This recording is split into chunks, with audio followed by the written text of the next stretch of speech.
Ugh.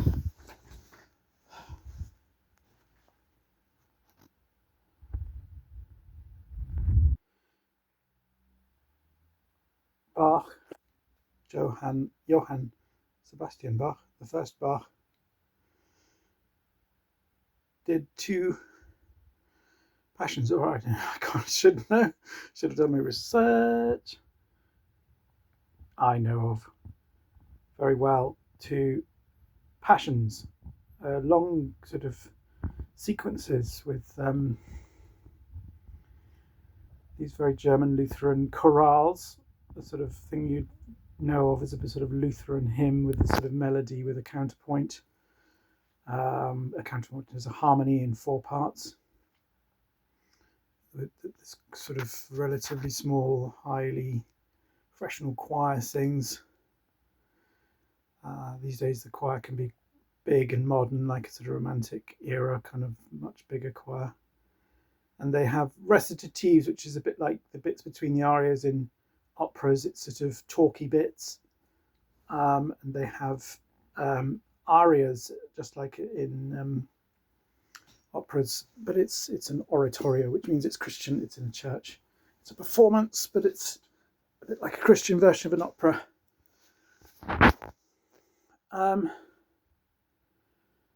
And he did two of them.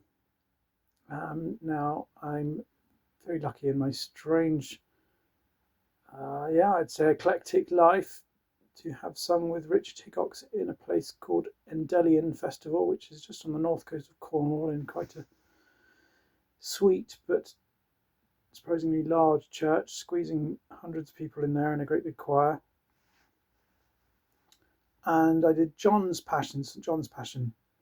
And my question today is listening to the Matthew on the Matthew Passion, which is the other one, on the radio, as very appropriate. The sort of crucifixion of Christ is going on while I'm chatting with my mum in the living room, and I'm saying to her, I don't need to go to church now. And getting into a discussion about whether I'd rather go to an evangelical church, because then I can just groan rather than get annoyed. And I know, and my question today is, can one plagiarize or be guilty in some sense of directly copying oneself? These chorales, and I'm like, I know them because I've sung St. John Passion. I know the recitatives. They're a standard kind of talky kind of melody line. It's very much of the era, but it's not specific to that piece of music. And then you suddenly get these tiny bits of choir sort of relaying some sort of four lines of the story. It's not fully a sort of choral piece or a chorale. It's just a sort of bit of story done by the choir. And I'm like, that bit's different, but everything else is the same. And it's this sort of strange experience. It reminds me of the end of Future Sound of London's very famous, most famous album, probably Lifeforms. I recorded it onto tape, and sometimes I used to rehearse my ability to make aesthetic choices in those days by finding the duff track. There's always one duff track in any album, and you take that out and suddenly that thing is just like absolute pure amazing.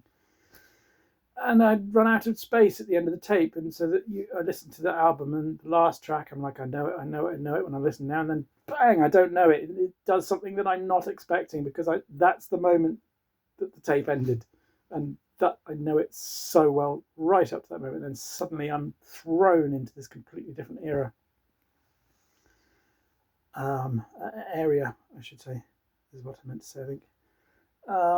And it's the same with this Matthew Passion. I know it, bang, suddenly I don't know it. Even some of the arias are the same. It's almost like the melodies are very slightly different, and it's the same aria. And is there a sense of, if we're being real, we're not deifying artists, is there a sense that actually this is pretty shit? He's produced the same piece. He's just chucking out endless things. Obviously, if you know about Bach, you'll know that he never expected to be famous. He's just producing something every week for church. Little did he know that we would preserve a tiny proportion of these things that he produced every week, and play them forever. He never thought he was just like, well, that's something I can chuck in at Easter time, and everyone was very impressed. And wow, he's very big big dude in the incredible church in Leipzig. Have I got that right? Yes, I'm pretty sure it's Leipzig. This is a great church to be going to, the high class, high culture, but he never expected, wasn't thinking in terms of people playing it again. But, on a more simplistic level, is it a bit shit? Can one plagiarize from oneself? Is he lazy? Is there a laziness about it? And I really feel like there's a sense of this throws the idea of plagiarism into question. And once again, you get this when you start studying anything historical. So all the time you have to just take away all your ideas of how things are now and understand that these things that we think are reality now are just temporary. Plagiarism, the idea of plagiarism, it didn't exist. There were 4 chords and you slung them together and had a slightly different note here. And, beginning of polyphony before Bach, a lot of time before Bach. Pérotin, I think, is a major French composer. And, he's kind of atonal. It's like, wow, this guy, he's incredible. But you may have heard of Hildegard of Bingen. All she wrote was one line. And what you hear today is somebody has harmonized it. And the fact that her creativity is so amazing that somebody else, when they harmonize it, brings out these incredible things, but it is her creativity. But yeah, this sort of plain song, very much, there's no idea of plagiarism. If you write something and it goes, ooh, that's interesting, well done you, but no one's going to go, I wrote that, that's my melody, take it to a court, somebody copied me. It's almost like they just didn't understand the nature of creativity. Okay, you're going to go crazy at me for saying that, but if you think about it, what is Greek culture and Greek art all about, and the Greek explosion of power? It's about these real forms, and it came again in the Renaissance. Suddenly, artists had the skill to produce forms. You look at the statue and you go, wow, that's actually lifelike. We now have the craft skills or the artistic skills to make these statues again that are so lifelike. And that was the apogee, the pinnacle, and that was the goal. And art, aesthetics, as the word aesthetics means beautiful. Aesthetics is not about beauty anymore, but originally the Greek origin of creativity, it was. So sorry that I haven't really clarified what I'm trying to say there. What I'm trying to say is that if I say they didn't really understand the nature of creativity, you'd laugh at me, but actually, if you think in terms of Greek art, what art was to them was what they thought it was and nothing else. And we have a different idea of it. And I can prove that by saying what they thought it was beauty, was this incredible ability of their highly, so modern artists and crafts people to make an artistic statue that looked like that brought to life the human form. These videos I am making into things that are between 12 and 15 or 14 minutes long. So I think I've sort of explored that idea. the idea that you're plagiarizing yourself, um, and this idea of plagiarism of me owning that melody becomes um, shaky, and then you go back into the past, and it's like it disappears, it crumbles. And so my sense that seeing how Bach is being crap, is being pretty lazy, and the idea that he can plagiarize himself is sort of, you would not think it's possible, but what it says is that this idea of plagiarism is a modern idea. It's an idea of our time that crumbles as you look back into history. And like all these ideas, we then have to say, well, if they're temporary to us now, will they always exist? Culture will inevitably change. Anyway, so what this made me think was that, if I can talk about Bach and I can talk about the future sound of London, or I can talk about, I feel I can only engage in a way that, in terms of, this is my knowledge. It's a good conversation, you might even say. What's that got to do with academic scholarship and truth in terms of philosophy? Everything, I would say, everything. I cannot talk except to just talk around my world and my knowledge base. And I mean those two together. My world, I have to be able to talk out my world in order to engage with you philosophically. Anyway, so this gives me a sense that, if I can just sort of make small videos just talking out my world as a way of saying I need, as a scholar, to be able to talk out my world. If I was in an academic institution in the corridors of Magdalen College like C.S. Lewis, or St Anne's College, in fact, like two of my friends and Mr. Tolkien, I do have some Oxford connections. Again, I'm not an Oxford academic.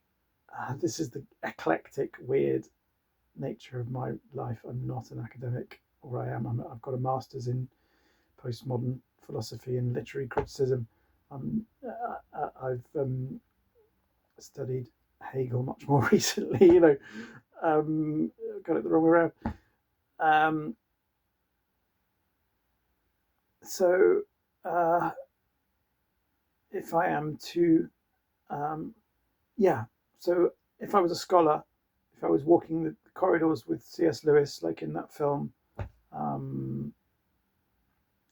based on his book called Surprised by Joy, about a woman called Joy, an American poet who he fell in love with and she wrote to him, and they fell in love, and then she was dying of cancer, and it's a very sad story, not Surprised by Joy at all, but in it he's discussing in just absolutely the representation of what academia is, down the pub with his colleagues, and they're saying, there's a real sort of positive but intelligent but good conversation, butting heads going on. And it's not about, I've proven this to be true and that's the basis of philosophy. It's not about that. Oh my god. I'm going mad here. These fucking teenage children coming in and going, all right, I've decided that philosophy is all about, I've proven it in science and you are all wrong.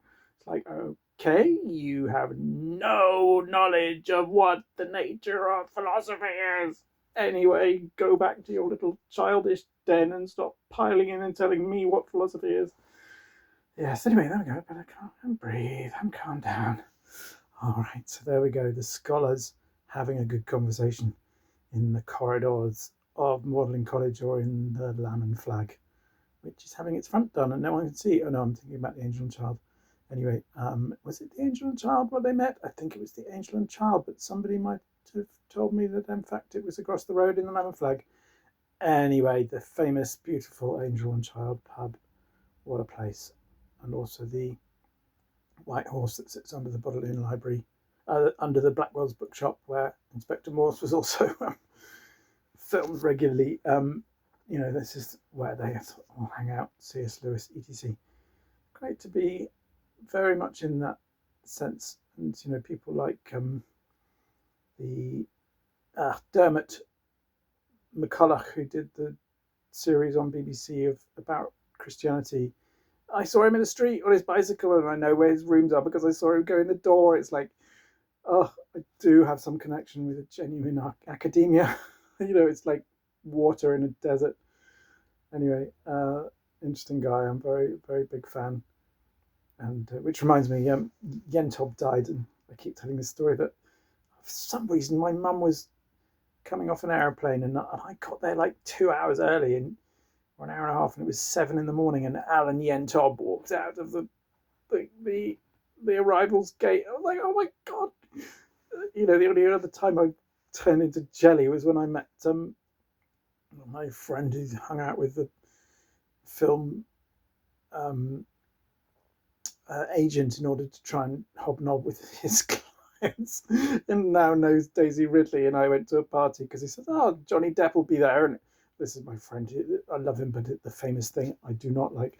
And there's Daisy Ridley, and I fucking turned into jelly. I'm so embarrassed. Anyway, that's the only other time I've turned into jelly with a famous person. Anyway, there you go. Yeah, I'm friends with Daisy Ridley. Do I give a shit? Do I care? Good on Daisy Ridley. Come on, girl, you can do it. But I don't need to go around going, I'm friends with Daisy Ridley. Fucking idiots. Excuse my language. All right, love you all. All right, bye.